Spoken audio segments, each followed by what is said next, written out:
All right, hello wine drinking people. Today is the 7th of February. This month is speeding by just like last month did. A lot of great tasting events, and we've got our Tuscan tasting at the Edge on Tuesday night next week, and then Wednesday night, a week from tonight, we've got our Brunello, vintage Brunello tasting, and it's February. You know what that means?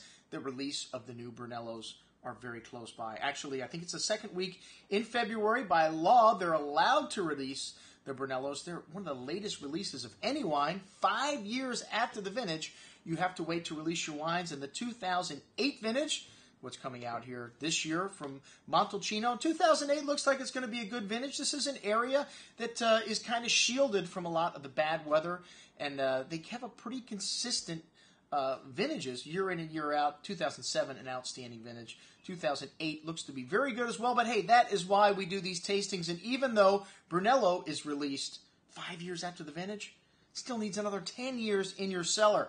So we're getting you primed and ready for the new releases by showing you, our wine drinking people, what happens to these fantastic wines, 100% Sangiovese by law, except for in 2003 when some people got some Cabernet mixed in with a Sangiovese. It was by accident. It was not on purpose, of course. These guys do have Cabernet growing in the vineyards for their Super Tuscans, so it was by no means on purpose. But Frescobaldi, I think all the big guys, Argiano, Banfi, all accused of putting a little Cabernet in the Sangiovese that year. But normally 100% Sangiovese. Like I said, by law, in order to get this little pink strip from the DOCG, they do chemical analysis on the wines, and it's easy to tell if there's anything in there but Sangiovese. But the consortium of over 200 growers in Montalcino, I think every winery is a member of the consortium, which is a very small, tight-knit group, and these guys all concerned about making the best wine possible. And I think it's one of these areas where you find very few wines that are below average in quality. Everything coming from Montalcino really is very good to excellent in quality. And we have got some top vintages from the 90s, as I mentioned before. These wines need 10 years after the vintage before they start to drink at their peak. We're starting out with a very famous wine, the 1993 Pieve di Santa Restituta, Sugarille, a single vineyard Brunello from Angelo Gaia's property. He didn't own it in 93, but he was working with the former owner at this point before he took it over fully in 1995. This wine was the star of the show last year. Yes, that's right, we showed it last year. Hey, 1995 Valdicava Madonna del Piano. 95, a 5-star vintage, according to the Gambero Rosso. We didn't think that much of it in the press here. 97 got all the press.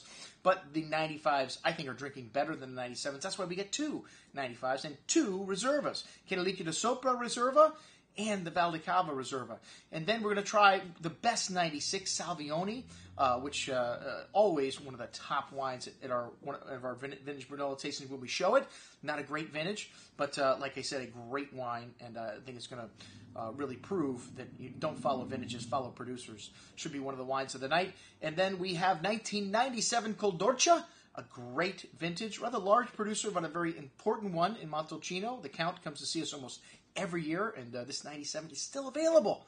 One of the few 97 vintage wines from Brunello you can still buy, and it's only $100 a bottle. Are you kidding me? And then, of course, 99, a very good vintage, now just starting to come onto its own. And we're going to show you one of the younger guys that 03 vintage Valdicava, one of the guys that did not get caught putting Cabernet in with the Sangiovese, because Vincenzo Labrosesi does not have a Cabernet in his vineyard. Okay, well, folks, check it out, and I've included for you everything we have in the store, Brunello di Montalcino, on this offering, so you can see what you may want to put aside for the next 5 to 10 years in your cellar. I'm your host, Andrew Lampasone, signing off for the Wine Watch, saying, remember, always drink the good stuff first.